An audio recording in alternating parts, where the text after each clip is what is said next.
I want to talk today about starting a business. Now, excuse me for my throat. I'm just coming out of COVID, so I have lost my throat a little bit here, but I will continue on as best I can. So I hope you can hear me, and I hope the gravelly voice doesn't annoy you too much. All right. So I want to talk today about starting a business. And if you're someone who is thinking about starting a business, but you haven't actually got there yet and you haven't made the moves, I want to just go through with you and examine why that may be and just see if you can resonate with some of the reasons that I'm going to give. And if anything that I say today helps you to move yourself forward into starting that business. That's the goal of this video today. So basically, when we think about starting a business, or we think about starting anything that we're new in starting, that we haven't got the experience to do, it's new, you're coming out of your comfort zone, it's a little bit scary. You know, you're either going, anything that you do, you're either going towards pleasure or you're motivated really to move away from pain. So it's hard to start a business, get into something that's new or anything that's new, not just starting a business, but anything, because humans generally tend to want to move away from the pain. So you see starting a business is, this is new. I don't know what I'm doing. It's scary. This is a little bit painful. Let me go and find something else, right? And so we are, as humans, motivated to move away from pain. So we're already starting at a disadvantage in that sense, right? Because it's not something comfortable to do. So it's much easier to stay where you are in something that you're comfortable with, something that you know. And we tend to make that move away when the pain of not taking action becomes greater than the pain of staying where you are. Right. So you've got to get sometimes to that motivation, that pain that just makes you think, okay, I can't take this anymore. I'm going to start my own business. Right. So, but if you're not in that space right now, what I want to do is take you through some of the stories you may have been telling yourself about why it's now not a good time to start a business. And let's explore those stories and let's see if we can move you past them. Okay. If any of these resonate with you. All right. So story number one, I need qualifications or I need permission to start. So this is a big one. This stops a lot of people because they feel that they're not good enough in some reason because they haven't got the requisite technical qualifications or the official qualifications. So let me give you an example of that would be if you decided that in your new business you want to create, you want to become a coach in some way. And then you think, okay, well, I don't have a coaching qualification. I need to search out those official coaching certs and go and get myself one. And yes, you can do that if that makes you feel more confident and it gives you extra skills. It's definitely something that's worth doing, but it's not needed in order for you to impart your knowledge to somebody else. And if that's all you really are aiming to do, you don't have to be a qualified coach to be able to do that. You don't even have to call yourself a coach, actually. You can decide you want to be a mentor. You can just be a teacher. I call myself a coach, but the position I take really when I work with my clients is semi-coaching in some aspects and teaching in other aspects. So what's the difference between the two? So teaching really is you're imparting your knowledge onto other people. Something you're teaching them something they didn't know before. So you have knowledge, you pass it on to someone else. With coaching, it's more your coachee already has the knowledge. You're just bringing the confidence out in them to pursue that knowledge. But the knowledge was already with them, right? So it's more mindset type of work and things like that. So then you need to decide, okay, do I need a coaching qualification to be a teacher, right? Then you'd have to ask yourself, do I need a teaching qualification to be a teacher? And it can go on and on, right? But if you find that people are generally asking you questions about your knowledge, they're seeking help from you naturally, and you're giving that information away for free, you could monetize that and just carry on doing what you're doing, but charge for it. And then you don't need technical qualifications to be able to do that. So if you're wanting to become someone who's selling their expertise online, you do not need a coaching certificate to do that. By all means, you can pursue that at a later date, but I would say don't let that stop you from starting the business. Don't let that stop you. Get some clients under your belt, get some experience under your belt in the first place, so that you, because the first stage of starting your business anyway will be you understanding who your target clients are. And you may think they're one way. You may think you're dealing with certain people and they have certain issues. And then when you actually start to work with them, you realize, oh, actually, these are issues they need help with, not this. So you might end up having to pivot slightly in what you're offering anyway. And you're not going to know that until you make a start. So making a start is the key. You can always pursue those qualifications later if you want to, but what I'm saying is don't make that the excuse for you not starting. Just get started first, okay? And then the little thing about what I mentioned about getting permission. So part of it can be getting permission from yourself to start, right? Do you have your own permission to start? And we get in our own way. And I think once you realize that you're in your own way and you start to move out of your own way, then you'll move ahead and then you'll wonder why you let yourself stop yourself in the first place, right? So give yourself permission to just make a start. Other people say they don't have permission because they don't have permission from their significant other. That could be their spouse, their partner, business partner, sometimes as well. So with those kind of relationships, obviously it's difficult to navigate around those kind of relationships, but you've got to ask yourself, if you haven't got permission from your partner, whoever that partner may be, if they're not giving you permission to start, then you need to question that relationship as to how are they supporting you? How are they really supporting you? And is that actually doing you any favors, or should you be making other decisions? Now, I'm not advocating divorce and all that kind of stuff. I'm not saying that. But what I'm saying is look carefully and think about, first of all, is your perception that you need permission actually real, right? It may not even be real. And but if you do need to ask permission from your partner to do something, you need to make some questions about why that is. And are you comfortable with that? And is that the way you want to lead your life? You want to ideally be in a position where, yes, you need to obviously talk about the situation with your significant other to come to a decision as to whether you should do it. But the decision should come from you and not from them. And they should be supporting you in that decision. And it should just be a case of you going to them and saying, look, this is what I want to do. I think this is going to be a really great idea. This is going to be really good for me. And here's why. I'd really like to do it. And I would love to get your support, and come from it that way. I'd love to get your support. You're not asking permission. You're just asking for their support. And that's the best position to be in. So basically, the story of, oh, I need permission from someone or from myself, or I need the qualifications. It's a story. It's just a story you're telling yourself. So if you're recognizing yourself in that story, that's what you need to start with, to start working on in order to start your business. Let's move on to another story.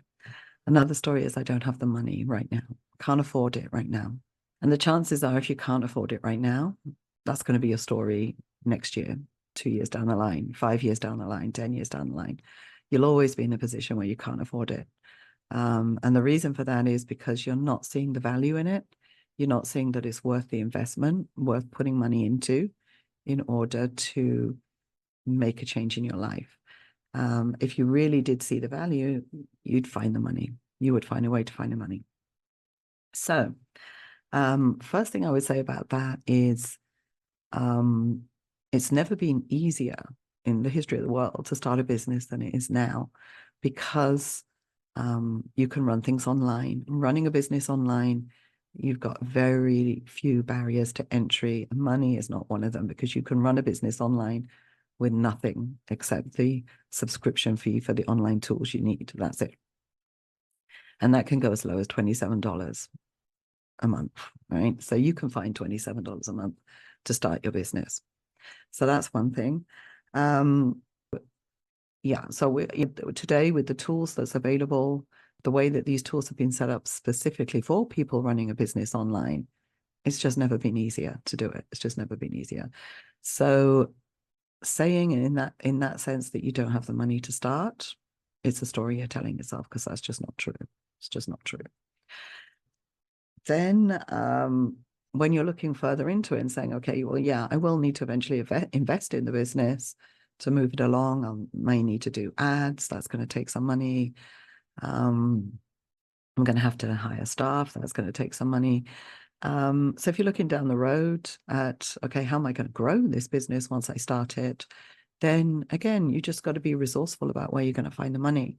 So let's look at some places where money can be found. So one, if you have savings, it can be from your savings. You could use part of your savings to get yourself going. And once the business is growing and is paying for itself, you can pay your savings back, right? So savings is one. Borrowing from friends and family. I know a lot of people say it's not a good idea to borrow from friends and family, but if you have people to support you and are willing to do that for you, why not? All right. And just be mindful that you're going to have to pay that money back. So friends and family, get a loan from the bank. There are plenty of online banks nowadays where it's easier to get loans from these kind of banks than it is from the traditional high street banks. So you could look at that as well as a way to start. And then find an investor, put yourself out there, explain what you're doing, go into LinkedIn, go and find investors on LinkedIn and just put yourself forward and say, look, this is my business idea. This is what I want to start. Are you interested in hearing more? And just see what happens with that. I've seen people that have gone that route and made inquiries, and the first person they found on LinkedIn ended up being their investor. So that's another way. But even if you didn't want to actually borrow money to start a business, if you're doing it online, you can actually do it with no money down, really, as I said, except for the cost of the tools to run the business online, and that's it. And then you could start to reach out, start with family and friends, ask people to help you. Just say, look, I'm doing this. Put yourself out there, say, this is what I'm doing, and see what comes from that. And by stage, you will be able to build a clientele slowly. You don't have to do it straight out of the gate. You can build it slowly, and you can use your salary to finance it as well. So this is what I did when I started my business 20 years ago. I didn't leave my job completely and start a business from scratch. I started my business on the side while I was still employed. And as the business got a little bit more successful and I was getting regular clients, I cut my full-time job down to a part-time job. So I wasn't quite ready to leave that security. I still wanted some guaranteed money coming in. So I went part-time and still ran the business. And then when I got to the stage where I was bringing in regular income that was more than my full-time salary, then I gave up the job completely and I just ran my business. So you can do it that way as well. You don't have to do it all in one go, just do it step by step by step, but make a start. This is what I'm saying. This is the point of this video today, is make a start. Just begin. Because if you don't, nothing's going to change. Nothing's going to happen. All right. So another story we tell ourselves, another story will be, this is a golden one, really. This is one that affects a lot of people, and it certainly did me. Certainly did me. This fear of rejection, fear of looking foolish, fear of criticism by people that know you. And this fear is all about the people that know you, right? It's not about strangers. This is about, what are my friends going to say? What are my social media contacts going to say when I come out and I'm doing something completely different? Right. So it's that fear of rejection or that fear of being laughed at, especially when you're not so secure in your own position. This happens. So there's some things around that I just want to cover. And that's partly when you do put yourself out there, you imagine that you're going to get ridiculed, right? But really, when you do put yourself out there, most of the time you'll find that you'll just get nothing but support. Everyone will support you. And then you want to watch out for the people that don't. So then, you say when you're in cases of adversity, you find out who your friends are.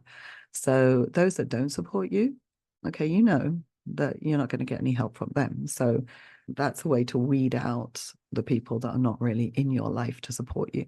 You want, especially when you're building a business, you want people around you that are going to support you, that are fully behind you, that are going to lift you up, raise you up.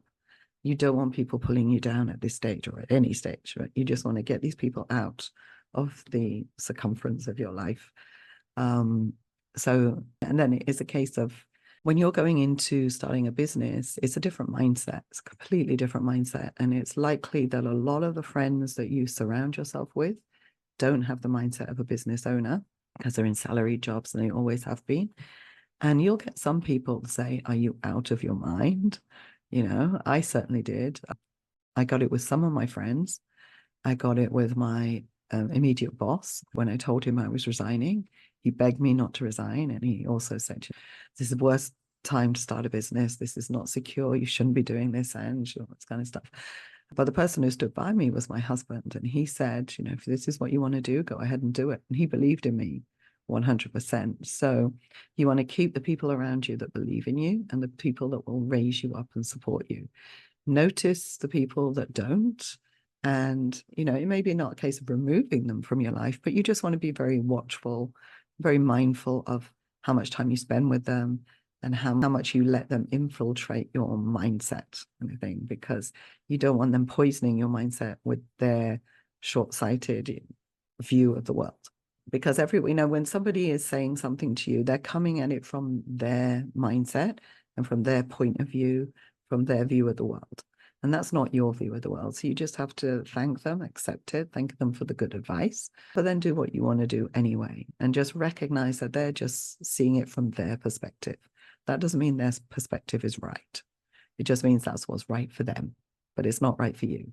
If you've got higher expectations of yourself, then go for it. Absolutely go for it. And just surround yourself with people that say the same thing to you, because they're the people that are going to be around to help you as well.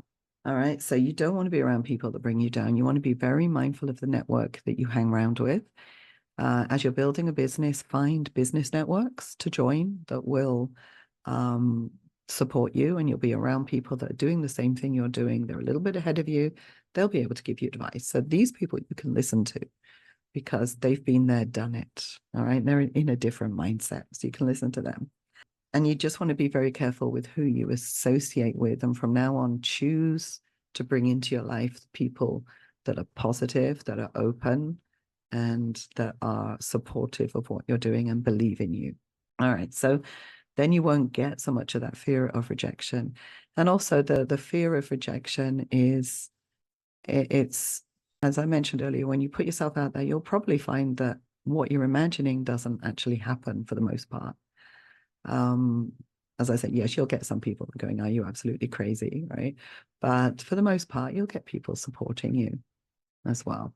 So usually that mindset of fear of rejection is actually coming from you, and you're perceiving it and you're thinking that's what people are going to think of you.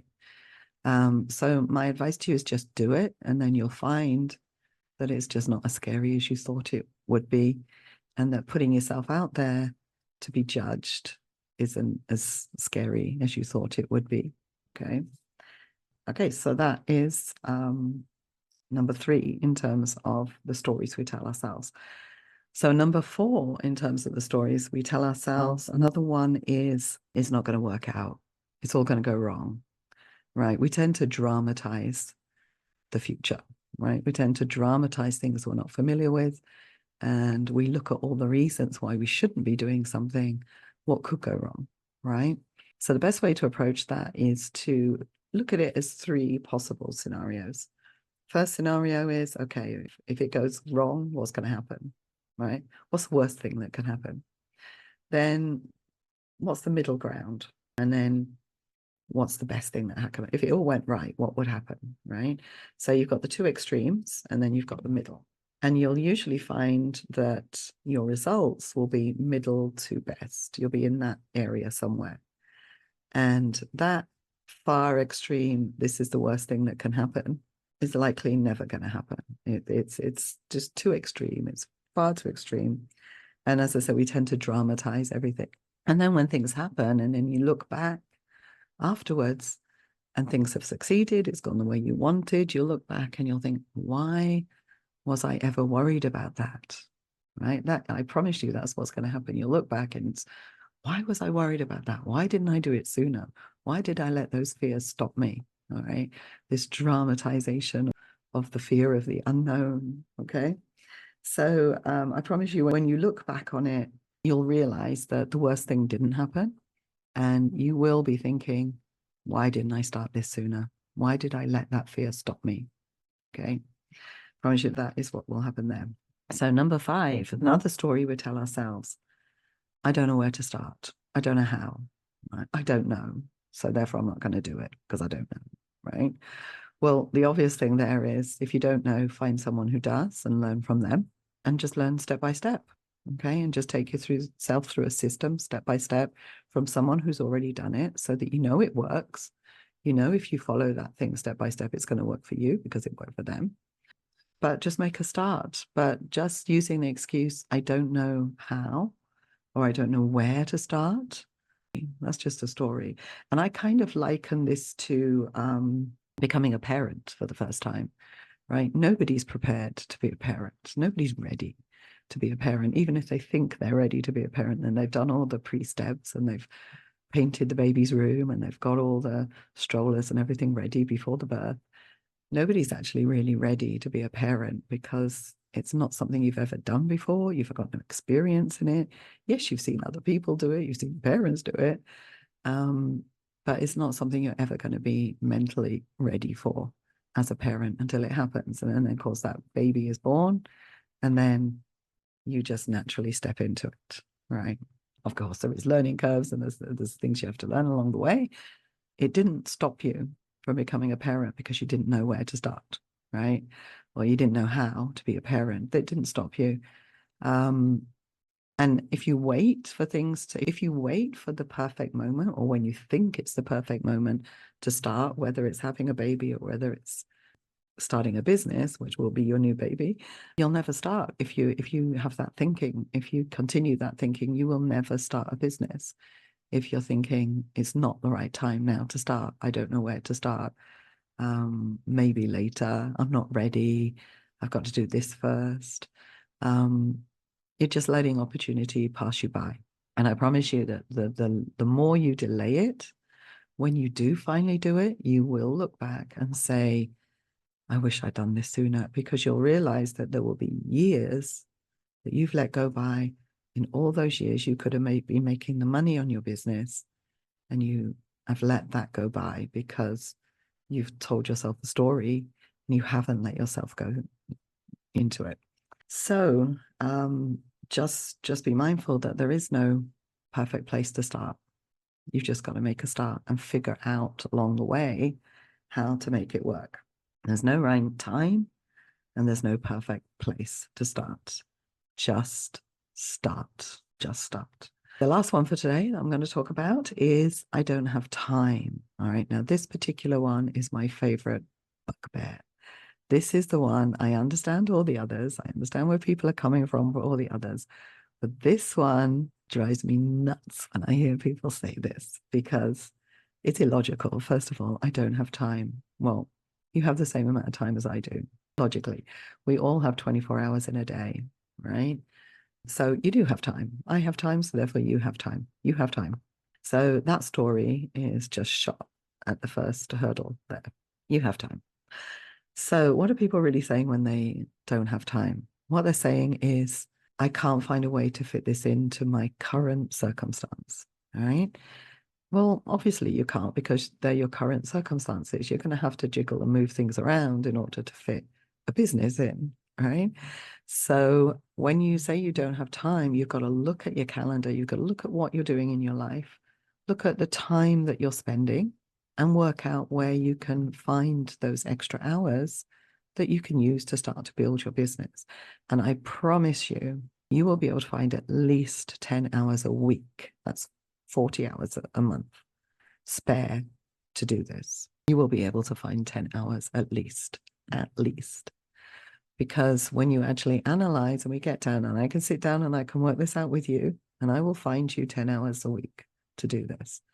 Because when you look at your calendar and you look at how you're spending your time every day, where you're spending your time, when you're doing things, how you're organizing your time, you will then see where you are wasting time, basically. And so looking at what you're doing that is not serving you in terms of where are you spending time on Netflix, for example. Everyone uses this as an example, but it's a common one, is are you spending too much time watching movies, TV series, playing video games, whatever, on the computer doing something that is not designed to build a business? Is that going to serve you in building a business? Yes, we need some R&R. We need some downtime. We need to relax. But how much time are you actually spending doing that? That's one thing you have to question. Hours that we sleep, looking at that. When do we sleep? Can we take some time from where we sleep to actually just drag an extra hour out from there? Excuse me. How are we spending the time that we do spend doing things? Are we spending it wisely? Could we be doing something in a more efficient manner and therefore spending less time doing it? Or organizing our days into different ways in the week. For example, one time, what I did for one period of my business as I was building my business, building my second business, was looking at where I was spending time in my first business, how I had to get time to spend in my second business. And what I did was then I broke it down to, okay, for the first few hours of the morning, I'm going to work on my first business, right? So I'm just going to look at everything that needs to be done. I'll delegate what needs to be done, whatever. Then I'm done with that business for the day. And then the rest of the day, I'll work on the new business. So that's how I divided my time in that way. If you're working full-time, for example, obviously your full-time hours are fixed. So you need to be finding time in the mornings before you go to work. What time can I work on my business there? When you come home, are you spending time cooking food? Are you spending time watching the TV? Are you spending time going out with friends for drinks? Things like that. You need to sort of cut back on those for a short period of time and start building your business first. I give an example of one that was, can't remember the name of the author now, very famous author, can't remember his name, very famous author. He became famous and he's written multiple best-selling novels for years and years and years. And he was a lawyer by profession. He started writing his novels in the morning before he went to work. So he would get up an extra hour before he would normally get up. And he started to spend an hour every day writing his novel until he had his novel done. So that's an example of where just he used that time before to work on his passion. That's what he did. And he ended up then becoming a best-selling author. He's never looked back since. So you can do it. There are times you will be able to find the time. It's just learning how to find that time and then learning how to organize the activities that you're deciding to do, how to organize them in the most efficient manner so that you still have some downtime as well, but you're still working on your business and getting all the other things in your life done as well. So that's one thing you need to think about. Another thing I think that will help you to realize that you do have time or not is looking at it from a perspective of priority. Is it a priority for you? So usually when people tell me they don't have time to start their business right now, I'm going through this, I won't be able to concentrate, blah. It is a story that you tell yourself. And it's a story you tell yourself either because you're just scared to make that change. And so it's easier to fall back on the story of I don't have time and I'm not going to work out how to get the time, right? But you're feeling that it is a priority, you really want to do it, but you're just letting your stories get in the way. And now, if it is a priority and you really want to do it, then you need to work out in your time schedule how to prioritize it, how to make it a priority. Because if you're building a business, it has to be a priority. End of story. It's not a hobby. You're building a business. This is serious stuff, right? It's not something to enter into lightly. You've got to know when you enter into it, it's a lot of hard work. You've got to do a lot of work. You've got to be willing to do the work. It's not just going to happen like that. It's going to take a lot of time, and it's going to build slowly. It's not a get rich quick scheme, right? So you've got to be clear about that right from the start. So if you know that yes, it is a priority. So I looked at when I started my business 20 years ago, I saw it as it was a case of the pain. It got so great, I just had to do it. Right. And it was a case of I don't want to live my life like this anymore. I need to make a change and I need this change to work. So I went and started my business and I made it the ultimate priority. This was, I was blinkered-eyed. It was the only thing I saw was like, this has got to be my priority. I have got to make this work because I don't see any other choice, right? I know what I want in my life. I know what I want my future to be. I've got to make this business work. I've got to make my money myself. I don't want to work for other people anymore. I want control of my time. I want to decide when I spend time with my kids, etc. So that's my mindset when I started. So it was a complete priority, and I made sure I did everything absolutely possible to make that business work.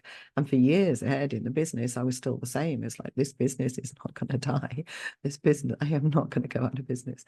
This business will survive. So like during the 2008 crisis, that was no fun at all. And my business went, by that time I had built my business up. I think I had about, at that time I probably had about 6 or 7 full-time staff in the office. And during the 2008 recession, I lost them all because I couldn't afford to pay them. There was just no income coming in. It was, so that was a real dark moment in the business. And I had to then build that business up again. So I was determined I wasn't going to let it go. I still worked on the projects that we had in, and I just kept it going and did everything I could to bring business in. And the economy started to get better, and I was off again to rebuild it, right?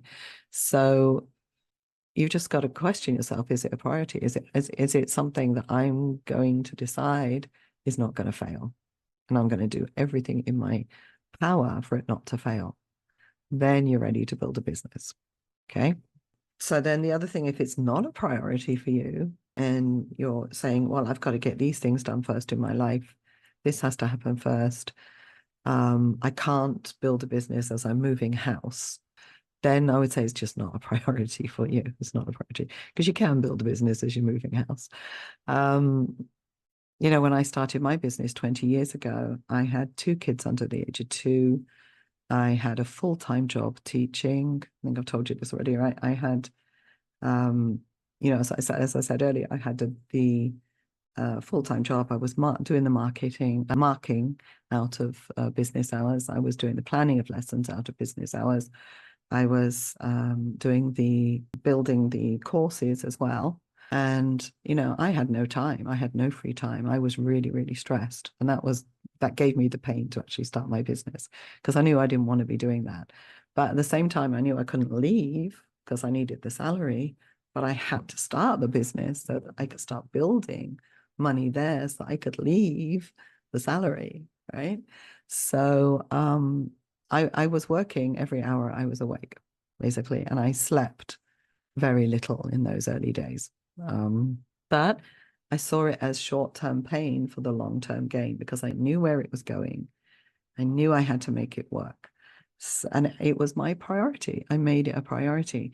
So you need to question at this stage, if you're saying, oh, I don't have time to build a business right now, the question you need to ask yourself first is it a priority in my life? Do I really want to do this? Or is this just a pipe dream that I think looks sexy and, oh, now I'm a business owner? Okay. Or is it really something you really want to do because you want to be in control of your life and you want to build your business around your lifestyle and you want to make your lifestyle work? And you see the business as a vehicle to do that, then yes, you should start a business. But if you're looking at, I don't have time as an excuse, you need to go deep and analyze, why am I saying this? Why am I letting moving house stop me from doing this right now? Why am I letting the next holiday I'm going on stop me from making a start right now? Why am I, we all have things that get in the way. Even when you're running a business, there will be times when life gets in the way. You're going to have deaths in the family. You're going to have illness every now and again. You're going to have, I've just had COVID. I was in bed for 3 days, just not doing anything. And again, is one of the good things about running a business is you can choose to do that. right? Because you know the business will go on without you.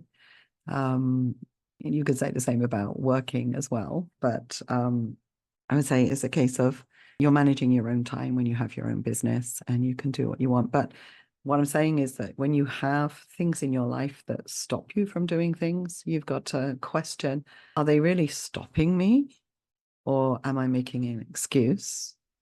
And is it another story I'm telling myself? All right. So you've got to be very careful with these stories. What story is stopping you from starting your business today? That's the question I want to leave you with. So if you've liked what you've heard today, if I've inspired you in any way or opened your eyes a little bit, got you thinking about, is this me? Yes, I really want to start a business. Should I be letting these stories get in my way? If you've been inspired by that, then do please subscribe. You know, this is a new channel for me here, but do subscribe. Ring the bell so that you're aware of when I do put up new videos. I'm aiming to really put videos up on a very regular basis now. I just want to share my knowledge and be able to help as many people start their own business as they can. So I fully believe that you can run a business from anywhere. You have the tools and technologies. You may not yet have the knowledge, but you can with my help. And I would be honored to be able to help you on that journey.